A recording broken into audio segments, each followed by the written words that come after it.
Buenos días, mi nombre es Valeria Stangalino, soy médica clínica y soy jefa de trabajos prácticos de la Cátedra de Medicina Interna y Campos Clínicos de la Facultad de Medicina de la Universidad Nacional de Mar del Plata. En esta presentación vamos a hablar de dispepsia. Para eso vamos a presentar dos pacientes. El primer paciente es Juan, tiene 28 años, es reproductor en un supermercado, él no tiene antecedentes patológicos de relevancia, no es tabaquista. Consulta por presentar quemazón de una sensación de quemazón en la región retroesternal que aparece y desaparece de una semana de evolución. Dice que cuando come le calma bastante, no tiene dolor abdominal, no tiene vómitos y no ha perdido peso. Tampoco ha notado cambios en el hábito evacuatorio. El segundo paciente es Miguel. Miguel tiene 58 años, fuma 2 atados de cigarrillos al día y es contapropista. Consulta porque desde hace 2 semanas tiene un dolor en la boca del estómago. Si toma alguna pastilla para la acidez le calma, pero ha bajado de peso y además notó la materia fecal un poco oscura, por eso decidió consultar. Estos dos pacientes bien distintos entrarían dentro de la definición de pacientes que consultan por dispepsia. En cuanto a la sintomatología, hay tres tipos de dispepsia, de acuerdo a lo que predomine al momento de la consulta. Podemos tener una dispepsia de tipo reflujo, en el cual vamos a ver principalmente que el paciente refiere pirosis o regurgitación. Puede haber una dispepsia de tipo ulcerosa, en la que predomina el dolor en el epigastrio, o puede haber una dispepsia de tipo dismotilidad, en el cual hay distensión, hay saciedad precoz, meteorismo, náuseas o malestar digestivo. La clasificación clínica de la dispepsia no es muy útil para definir el diagnóstico, tampoco para definir los estudios que vamos a pedir, pero sí es útil para elegir, al momento de elegir el tratamiento, qué grupo de fármacos vamos a usar para comenzar algún tratamiento empírico. En cuanto a clasificación de dispepsia, decimos que hay tres tipos de dispepsia: la dispepsia no investigada, en la cual no hemos hecho ningún estudio para hacer el diagnóstico, y después la dispepsia de tipo orgánica y la dispepsia funcional. Decimos que la dispepsia orgánica es aquella en la que encontramos una causa que justifica los síntomas, y la dispepsia funcional no identificamos una causa orgánica subyacente.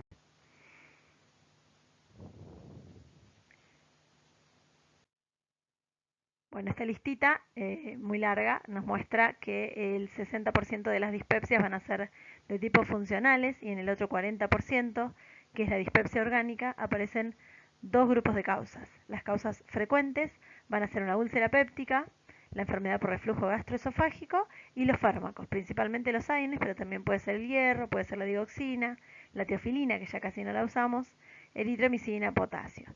Y después hay un grupo de causas no frecuentes de dispepsia orgánica, que son el cáncer de estómago, esófago, la gastroparesia en los diabéticos, la isquemia mesentérica crónica, la pancreatitis, todos mucho menos frecuentes. Esta tabla es muy importante, que son los datos clínicos de alarma en dispepsia. ¿Por qué es importante? Cuando vemos esto que llamamos banderas rojas, nuestro paciente tiene que ser estudiado con más profundidad, porque aumenta el riesgo de que esta dispepsia sea orgánica. Entonces no tenemos que perder la oportunidad de sospecharlo, ¿sí?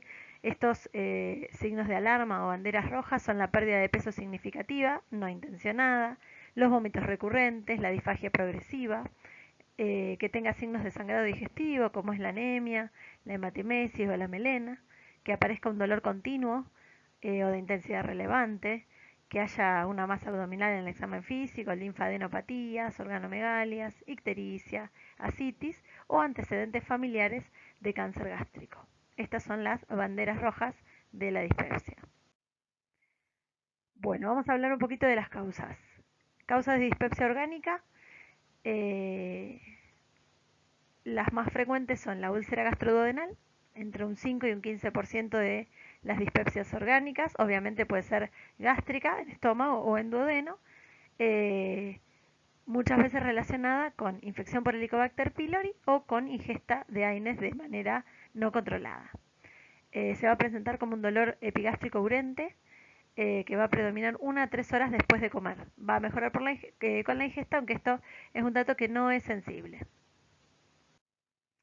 Otra causa es el reflujo gastroesofágico, la enfermedad por reflujo gastroesofágico, se presenta con ardor retroesternal y regurgitación. El dolor es de tipo quemante y además a veces el paciente nos dice que irradia el cuello. El colon irritable, un cuadro clínico bastante distinto en el cual vamos a tener un dolor abdominal crónico. El diagnóstico va a ser por descarte. En general se presenta con cambios en el hábito evacuatorio que alternan entre constipación y diarrea, y el dolor predomina en mi abdomen inferior. Bueno, y lo que les decía de los cambios de hábito. La litiasis vesicular también puede ser una causa de dispepsia. Muchas veces hacemos una eco abdominal para encarar el estudio de la dispepsia. Nos encontramos con la litiasis vesicular, que además se puede acompañar de algún dolor, que es de episódico, obviamente en hipocondrio derecho, y que también puede aparecer de manera asintomática. Es importante saber que muchas veces la litiasis vesicular es un hallazgo y no es la causa de la dispepsia, así que siempre nuestro paciente tiene que conocer la eventualidad de que resolvamos la litiasis y la dispepsia no mejore. Y por último, el cáncer gástrico como causa, aunque también es más raro. Bueno, veamos un poquitito del tratamiento de la úlcera gastroduodenal. Como dijimos, puede estar relacionado con la infección con Helicobacter. Vamos a hacer tratamiento, ahora lo vamos a ver un poquito mejor, según el resultado de los estudios que elijamos para hacer. En general, los tratamientos empiezan con inhibidores de la bomba de protones, que los vamos a usar de 4 a 8 semanas, según si es duodeno o si es gástrica. En el caso de la gástrica es importante recordar que siempre vamos a hacer una biopsia y una veda de control. Este cuadrito nos separa las úlceras gástricas, o sea que las que están en el estómago, y las úlceras de duodeno. Recordemos que la duodenal es mucho más frecuente. El tratamiento siempre va a ser de inicio con inhibidores de la bomba de protones. La diferencia es que si la úlcera es gástrica lo vamos a usar de 6 a 8 semanas, y cuando la úlcera es en duodeno es un poco más corto, es de 4 a 6 semanas. En cuanto al tratamiento de erradicación de Helicobacter pylori, solamente lo vamos a dar si la biopsia fue positiva. Recuerden que la úlcera gástrica siempre hay que biopsiarla. Cuando la biopsia es positiva para Helicobacter con el test, entonces sí le vamos a dar tratamiento, y a las duodenales le vamos a dar siempre. En cuanto a la veda control, después del tratamiento y después del tratamiento de 6 a 8 semanas o de 4 a 6 semanas con IVP según el tipo de úlcera, solamente lo vamos a realizar con la úlcera gástrica. La úlcera duodenal no se controla con veda eh, después del tratamiento. En cuanto a las úlceras gastroduodenales asociadas a AINES, también son muy frecuentes. Obviamente el tratamiento de inicio es suspender esos AINES, y además vamos a usar IVP, pero lo vamos a usar a menos dosis, o sea, una sola toma diaria. La enfermedad por reflujo gastroesofágico, como dijimos, se presenta con acidez, pirosis, regurgitación. En el caso de que tenga banderas rojas, vamos a hacer una endoscopía que nos va a mostrar una esofagitis, y el tratamiento también son inhibidores de la bomba de protones, y es omeprazol, va a ser 40 miligramos por día. El otro gran grupo de pacientes con dispepsia va a tener una dispepsia funcional o no orgánica, dijimos un 60% del total de las dispepsias. Se va a presentar con uno o más de los siguientes síntomas, que van a ser la plenitud postprandial, la saciedad precoz, el dolor en epigastrio, el ardor en epigastrio, sin evidencia de enfermedad estructural.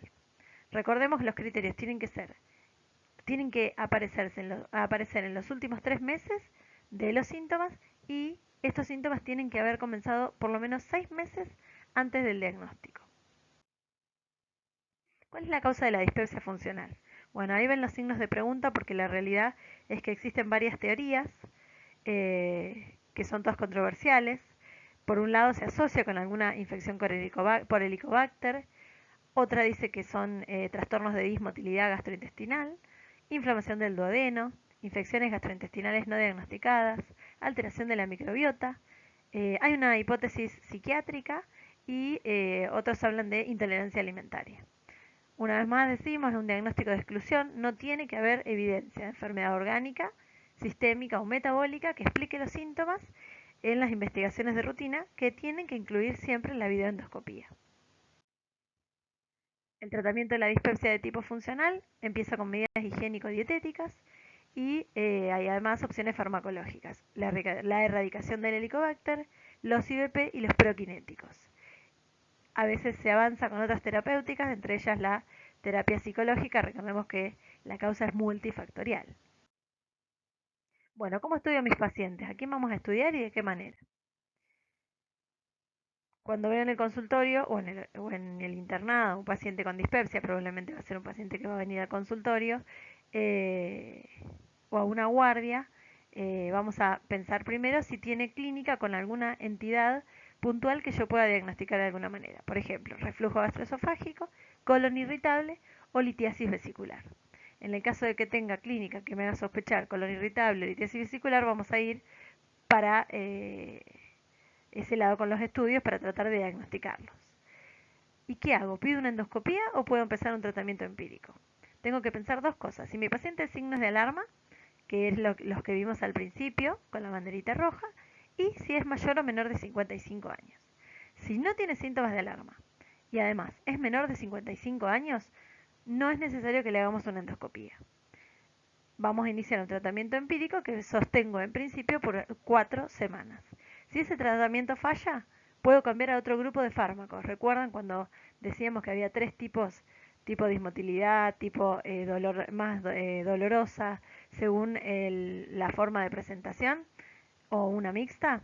Bueno, de acuerdo al síntoma que predomina, vamos a elegir si tiene predominio de dolor los IBP y si tiene más dismotilidad, vamos a empezar con prokinéticos. Es muy importante que sepamos que siempre tiene que mediar un control clínico. Yo no puedo decirle al paciente que haga ese tratamiento por 4 o 6 semanas y no volver a verlo. ¿Sí? Tiene que haber un control continuo durante ese tratamiento y ante la menor duda se progresa a un estudio más invasivo. En el caso de que tenga más de 55 años o que tenga síntomas de alarma o ambas, sí vamos a avanzar a una videoendoscopía. También se pueden realizar las pruebas para el Helicobacter pylori, pero eso lo tenemos que evaluar. Sí o sí, en el caso de que tenga síntomas de alarma de más de 55 años, vamos a ir a la videoendoscopía. ¿Qué pasa con los pacientes que tienen dispepsia que no tienen signos de alarma? El tratamiento de inicio va a ser también múltiple. Vamos a empezar con las modificaciones de los estilos de vida, del estilo de vida, perdón, que bueno, también incluye la cesación tabáquica, el enol, la dieta, en algunos casos la disminución de peso y evitar comidas copiosas. Además, bueno, podemos hacer un tratamiento empírico antisecretor con IBP y esto, Test and Treat, es realizar las pruebas no invasivas de Helicobacter pylori. Estas pruebas no son tan accesibles, no hay en todos lados, nosotros en el hospital no tenemos, pero sí se hacen en medio privado. Una es el test de aire inspirado con urea marcada carbono 13 y el otro es el antígeno en materia fecal. El test de urea inspirada tiene un 90% de sensibilidad y el antígeno en materia fecal tiene una sensibilidad de 94 y una especificidad del 97%. En el caso de los pacientes jóvenes, igual podemos hacer tratamiento empírico si no tenemos para hacer estos test y no tenemos acceso a la endoscopía o si no tiene indicación en realidad. El tratamiento erradicador de Helicobacter ha demostrado que mejora el 80% de los pacientes que logran erradicarla. Es importante saber que la mejoría puede no ser tan rápida y puede aparecer hasta los 6 meses después del tratamiento. ¿Cuáles son esas pruebas de Helicobacter? Dijimos, existe la serología, existe el test de urea inspirada y existe la detección de antígenos en materia fecal con anticuerpos policlonales. Los negros son los más comunes, la roja no es más rara. Pero también se puede realizar, ¿eh? Y en cuanto a los tratamientos invasivos, se puede hacer el test rápido de la ureasa que se hace sobre las muestras que tomo en la veda, ¿sí? Por eso decimos que son invasivos. La primera línea de tratamiento de Helicobacter pylori. Esto depende de la guía que lean, van a encontrar varias. Yo puse solamente una, que es la que uso, que es la que más usamos en realidad, para que tengan una para recordar. IBP a dosis estándar cada 12 horas, amoxicilina 1 gramo cada 12, claritro 500 cada 12, metronidazol 500 también cada 12. Este tratamiento antibiótico se sostiene durante 14 días. Bueno, en cuanto a las medidas higiénico-dietéticas, cambios en el estilo de vida, hábitos saludables, no fumar, no tomar alcohol y la dieta saludable. Bueno, acá tenemos algunos ejemplos de los alimentos que podemos consumir o que pueden consumir los pacientes. Obviamente son verduras, frutas, no están los cítricos y después, bueno, lo que ya conocemos que deberíamos eliminar o por lo menos disminuir, ¿no? Chocolate, papas fritas, hamburguesas, pizza, alcohol. Y en cuanto a las drogas, bueno, existen varios grupos. Los más conocidos son los inhibidores de la bomba de protones. Estos se dan antes de la comida o junto con la comida. El más conocido, el más usado es el omeprazol. También el más estudiado se da 2 veces por día de 20 a 40 miligramos. Los efectos adversos, dolor abdominal, diarrea, flatulencia, náuseas, no podemos usarlo en el embarazo, no lo podemos usar en la lactancia. Algunos parecidos, pantoprazol, esomeprazol, rabeprazol. Esomeprazol se toma uno por día, pero bueno, es más cómodo, pero también es más costoso. Y no es mejor que el omeprazol, ¿no? En cuanto al otro grupo, son los proquinéticos, que son antagonistas de los receptores colinérgicos. Estos se dan 30 minutos antes del almuerzo y la cena. Más conocidos, domperidona y metoclopramida, que es el Reliberan. Existe también el mosapride y el cisapride. Y después aparecen los antiácidos, el hidróxido de aluminio y el hidróxido de magnesio, que se dan después de comer, y los anti-H2 como la ranitidina y la famotidina. Actualmente en nuestro país, famotidina se da vía oral y ranitidina solamente existe endovenosa. En cuanto a qué fármacos son mejores, bueno, hay un metaanálisis de la Cochrane que dice que los únicos que han demostrado eficacia para mejorar síntomas y calidad de vida de los pacientes con dispepsia son los proquinéticos, ¿sí? Los anti-H2 y los IBP. Anti-H2 y IBP, eficacia similar. Y proquinéticos un poco menos, ¿sí? Reducen los síntomas en el 50% de los pacientes. Lo que decíamos antes, la elección de uno o de otro va a depender del tipo de síntomas y existen los que son resistentes que además se puede agregar sulfiride o amitriptilina.